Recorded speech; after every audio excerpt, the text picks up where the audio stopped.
Sir మీ పేరండి? నా పేరు కేశవరావు అండి. ఏం చేస్తూ ఉంటారండి? నాది బంగారు. బంగారు పని. ఎలా ఉన్నాయండి బంగారు పనులు గవర్నమెంట్? ఏం లేదు సార్, ఈ ఖాళీగానే ఉంటున్నాం. ఈ ట్రంప్ వచ్చిన తర్వాత ఈ గడికి ఒక మాట ఆడటం వల్ల ఒక అమ్మాయికి సిమెంట్ కొట్టు మనం రోడ్డు మీద సామాన్యులు ఎలా మాట్లాడుకుంటున్నారు అలా మాట్లాడుతున్నాడు ఆయన. దానివల్ల మనకి వ్యాపారాలన్నీ పాడైపోయినాయి. అసలు వ్యాపారం అనేది లేకుండా చేశాడు. గడికి ఒక వ్యాపారంగా ఉంది. కొనాలన్న భయం, అమ్మాలన్న భయం. మరి ఇక్కడ చూసుకుంటే అమరావతి రాజధానిగా గజెట్ వచ్చేసింది.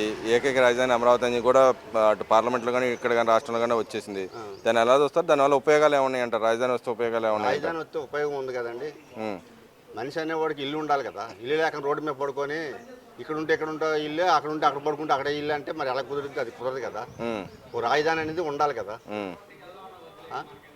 అంటే ఇప్పుడు మీరు ఇల్లు అంటున్నారు కాబట్టి ఆ ఇంటికి ఇంత డబ్బులు ఖర్చు అవుతాయని దిగుతాం. దాంట్లో ఇంకొంచెం ఎక్కువ డబ్బులు అయినా కూడా అది తప్పు. అంత ఖర్చు పెట్టకూడదంటే అజాలు వదిలేస్తాం, మధ్యలో వదిలేం కదా. ఇల్లు అనేది ఖర్చు పెట్టేటప్పుడు మనం అనుకున్నది 2 లక్షలు అనుకుంటే అది 10 లక్షలు అవుతుంది.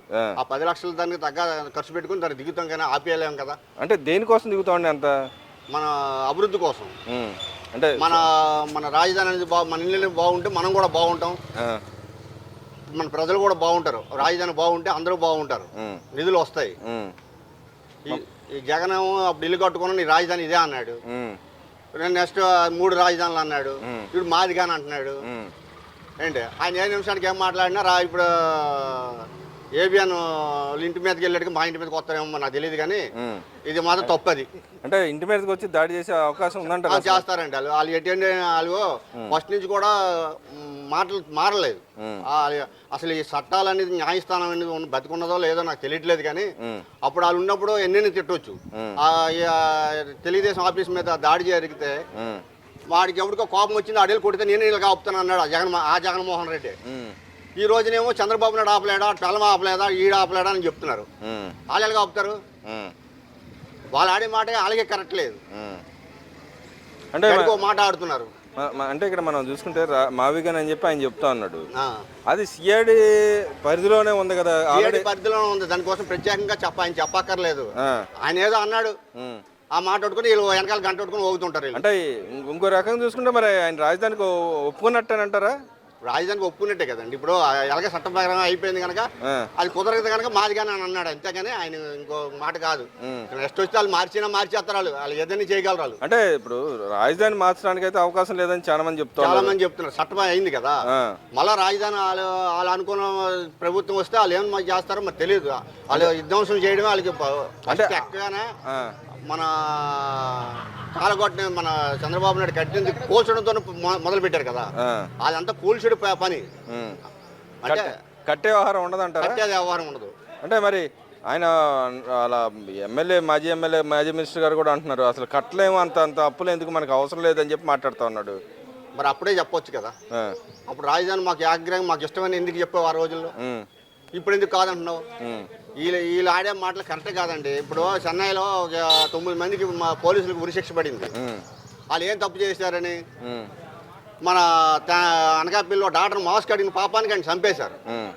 మరి దానికి ఏం శిక్ష లేదా? అంటే ఆ అనకాపల్లి విషయంలో కూడా ఒక వీడియో బయటకు వచ్చింది, వైరల్ అవుతోంది.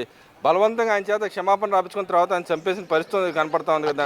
అసలు దానికి మాస్క్ కోసం చంపేసేంత దుర్మార్గం ఇంకొకటి ఇప్పుడు ఆ జైల్లో కూడా చెన్నై ఇది కూడా కాదండి. ఇది మాత్రం మహా ఘోరం అండి. అనంతబాబు ఉన్నాడు, ఆడ వెనకాలే తిప్పుకుంటాడు. ఆడికి దుర్మార్గులు తిప్పుకోకూడదు అంటున్నాడు, మరి ఆయన తిప్పుకుంటున్నాడు.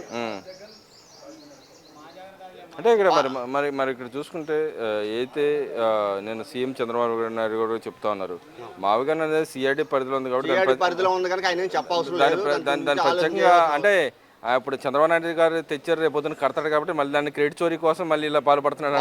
అవునండి. మన ఇప్పుడు ఏబిఎన్ రాధాకృష్ణమూర్తి గారు ఉన్నారు, ఆయన కూడా ఏం తప్పు మాట్లాడలేదండి. ఆయన జగన్ ఏది చెప్తే అది వెనకాల గంట కొట్టుకుని ఓగుతారని చెప్పాడే కానీ ఆయనకు ఒక తప్పుగా ఒక ఆడవాళ్ళు కానీ బూతులు మాట్లాడడం కానీ ఏమీ లేదండి. మరి దానికోసం వీళ్ళు ఏడు చేసి బొబ్బులు పెడుతున్నారు. ఏంటి అది అర్థం కావట్లేదు. మరి చంద్రబాబు నాయుడు అసెంబ్లీ సాక్షిగా అన్న బూతులు తిట్టారు. దానికి ఎంత బాధపడాలి ప్రజలందరూ? అంటే నిన్న రోజా గారు కూడా మళ్ళీ మాట్లాడుతున్నారు, చంద్రబాబు నాయుడు గారు సపోర్ట్ వత్తాసు పలుకుతున్నాడు, ఏదైతే వైసీపీలో ఉన్న మహిళల గురించి పట్టించుకోవట్లేదు అంటే వైసీపీ మా పార్టీలో ఉన్న వాళ్ళు మహిళలు, మిగతా వాళ్ళు మహిళలు కాదంటారా? అందరూ మహిళలేనండి. ఆమె మహిళ కాదు, ఆమె ఆడే మాటలు మహిళ కాదు. అసలు చట్టం బతుకుంటే ఇమ్మీడియట్గా ఆమె ఆడే ఆంధ్రలో ఆమె అవినీతి కోసం ఆమె పాల్పడింది, కానీ తెలిసి కూడా ఇంతవరకు ఎందుకు ఉంచారో బయట తెలియదు. ఆమెను అరెస్ట్ చేస్తే తక్షణంగా బాగుంటుంది. అంటే అక్కడ ఇంకో మాట మాట్లాడుతుంది. ఓ పక్కన రాసిందని ఆంధ్రజ్యోతి పేపరు వాళ్ళ వ్యవహారం కానీ, మాట్లాడేది మాత్రం చంద్రబాబు నాయుడు గారు కానీ పవన్ కళ్యాణ్ గారి గురించి మాట్లాడుతున్నా, వాళ్ళ భార్యల గురించి మాట్లాడుతున్నా. ఎలా చూడొచ్చు అంటారు ఇక్కడ? ఆ తప్పుడు మాట్లాడుతారు, వాళ్ళకి అలవాటు అయిపోయిందండి.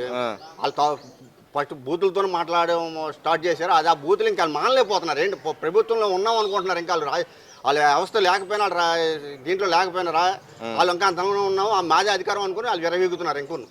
అంటే ఇప్పుడు కోర్టు కూడా ఇవాళ ఏదైతే సోషల్ మీడియా దాని మీద నేను వ్యాఖ్య చేసిన పరిస్థితి, పోలీసు వ్యవస్థ సరిగ్గా పనిచేయట్లేదు కాబట్టి ఇంకా ఇట్లా సోషల్ మీడియాలో పోస్టులు పెడతారు, మీరు కఠిన చర్యలు తీసుకోవాలని కోరతా. ఇంకో పక్కన ఇవాళ ఏదైతే ఒక కేసు సంబంధించిన అంశం ఇవాళ ఫైనల్ జడ్జిమెంట్ ఇవ్వబోతుంది, దాన్ని ఎలా చూస్తారు? నిజంగానే సోషల్ మీడియాలో ఇలా కించపరిచే విధానాన్ని కట్టడి చేయాలంటారా? కట్టడి చేయాలండి, పూర్తిగా కట్టడి చేయాలి. అంటే ఏ రకం కట్టడి చేయాలంటారు? ఇలాగ ఆ బూతులు తిట్టే వాళ్ళందరినీ కట్టడి చేయాలి. ఒక ముఖ్యమంత్రిని ఇలా ఇచ్చేయడం తప్పు కదా. ఆనాడు టీడీపీ ఆఫీస్ మీదకి వెళ్తే ఎవరినో తిట్టాడు, ఆడి వచ్చి ఆడి కోపం వచ్చి వాళ్ళు వెళ్ళారని జగన్మోహన్ రెడ్డి అన్నోడు. ఈ రోజు అది అన్న తప్పు కదా.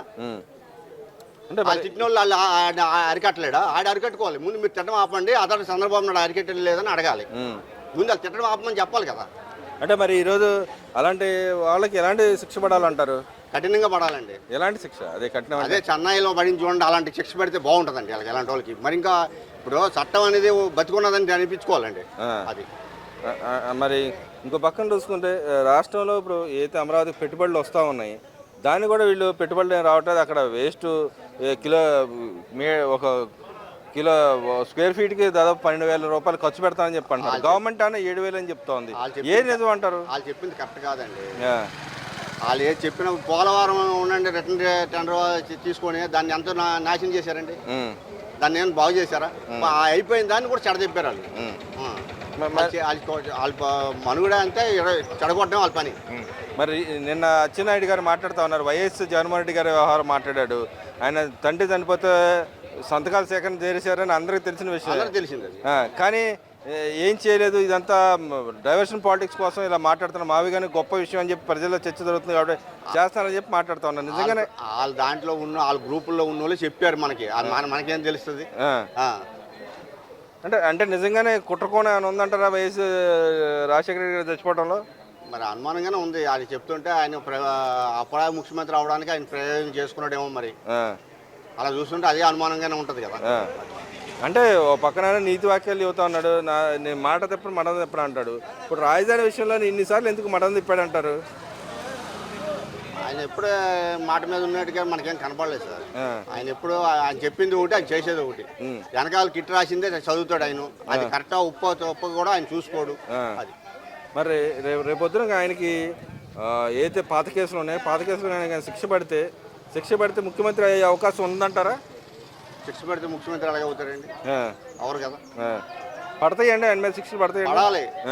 చట్టం అనేది న్యాయం అనేది బతికున్నదాన్ని అనిపించుకోవాలంటే ఆయనకి శిక్ష పడాలి అంతే. మరి ఒక పక్క ఇప్పుడు వైసీపీ పార్టీలో కూడా ఉత్తరాంధ్ర నాయకులైనా మాకు రాజధాని అమరావతి వద్దని చెప్పి వాళ్ళు మాట్లాడుతున్నారు. అక్కడ నాయకులు అందరూ మాట్లాడుతూ ఉన్నారు. ఇక్కడ రాయలసీమలో మా ప్రత్యేక రాయలసీమ కావాలని కోరుతూ ఉన్నారు. ఎలా చూడొచ్చంటారు? వాళ్ళ సఖ్యత ఎక్కడ ఉందంటారు? నిజంగానే ఆ పార్టీలో మరి జగన్మోహన్ రెడ్డి గారు మావి గాని చెప్పి కొత్త పేరు చెబుతున్నాడు. నిజంగానే ప్రజల పక్షాన వీళ్ళు ఉన్నారంటారు? అసలు ప్రజల పక్షాన వీళ్ళు ఉండలేరండి. వాళ్ళకి అధికారం కోసం వాళ్ళు పాడుపడుతున్నారు. కానీ అదంతా చంద్రబాబు నాయుడిని ఏదో ఒక దాంట్లో గ్రూప్లో లాగుతున్నారు వీళ్ళు. ఇప్పుడు పవన్ కళ్యాణ్ వీళ్ళు ఎడగొట్టేసి వాళ్ళొక ఇదే అని చెప్పు ఎలా ఎడగొట్టాలి ఇదే ఈ పనిలే చూస్తున్నారు. కానీ ఎలగోలుగా వాళ్ళకి వీళ్ళకి గొడవ పెట్టి ఎడగొట్టేసి వాళ్ళ అధికారం రావడం కోసమే చూస్తున్నారు. మరి అధికారంలోకి వస్తే ఇప్పుడు ఒకసారి న్యాయం అనేది చట్టం అనేది చట్ట ప్రకారం చేసుకుని పోద్ది.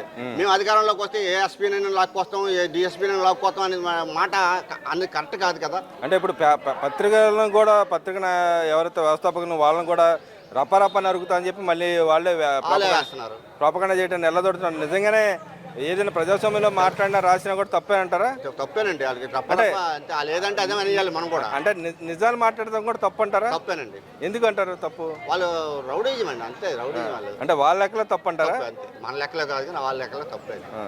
మరి ఆయన 29లో నేనే వస్తాను ఎలా చెబుతున్నాడండి? మరి ఈ రకంగా జరిగితే రేపు పొద్దున జనాల్లో బ్లేమ్ అయిపోతాడుగా, ఇంకా ఎలా వస్తాడని నమ్ముతున్నాడు ఆయన? ఎక్కడైనా వీళ్ళకి శిక్ష పుల్ల పెట్టడానికి ఎక్కడైనా ఇడగొట్టడానికి దొరకకపోద్దా అని ఆలోచిస్తున్నారండి. వాళ్ళకి హెచ్చంతా వేస్తున్నారు. ఆ కెలిచిలే ఎవరైనా పడతారేమో చూస్తున్నారు. అది